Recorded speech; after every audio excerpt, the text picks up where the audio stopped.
魏老師、各位義工、長生學嘅學員同埋準學員，大家好。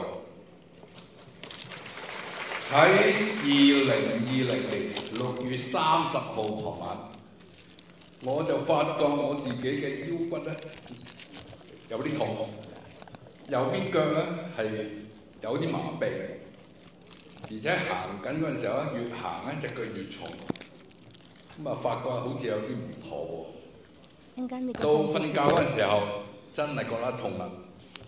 第二朝早7月1號，公眾假期揾唔到醫生，咁啊只有叫太太即刻去買支拐杖。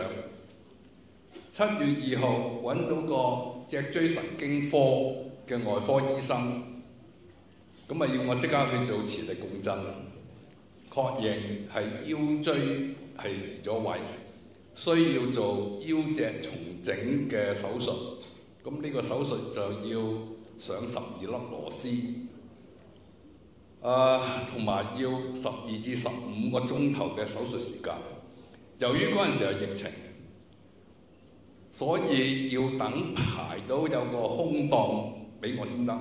過程之中，醫生只可以話俾強力嘅止痛劑，不過人嘅，因為食咗一樣咁痛。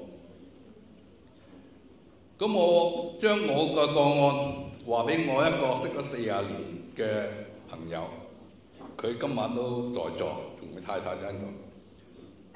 咁佢聽完我講之後，佢就話：喂，既然間你未做得手術住嘅，不如你試下長生學，睇下可唔可以幫到你啦咁樣。咁點幫啊？疫情時間又唔方便上門。咁佢話：嚟啊，透過手提電話幫你調整啦咁樣。我話咁都得啊？咁點做啊？喺屋企揾張瑜伽席鋪咗喺地下度，咁我要就住咁趴落去，因為喐下都痛。然之後叫太太將電話嘅耳筒按指示放喺痛嘅位置度，過程1個鐘頭。呢個鐘頭乜嘢感覺都冇。時間到咗，太太幫我將耳筒移開，而我好自然咩不自覺地企咗起身，調翻轉嚟，太太問我：喂，你好返㗎？我話係喎，咁頭先要就住瞓落去，而家就咁就可以企起身，左右擰下都唔痛，即刻打電話揾翻我老友啦。咁我話你個腹部都幾好喎，第一次就已經可以完全唔痛。不過唔好諗住一次過搞掂啊咁樣，咁要繼續調整。咁啊當然啦，呢個止痛嘅效果係維持咗5個幾6個鐘頭。到半夜瞓覺，唔知我反瞓定點啦，一側身又痛過，咁啊假日又再做過咯。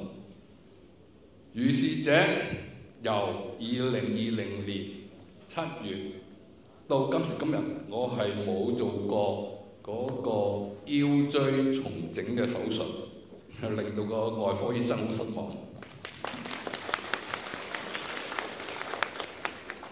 疫情完咗，我即刻報名上課，亦都上埋高級班。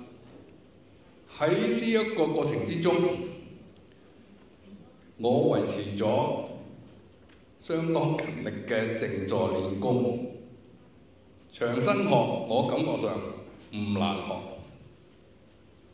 問題係學咗之後點樣去感受到佢嘅能力呢？靠靜坐練功啦。所以希望各位準學員學咗之後記得靜坐練功。多謝晒。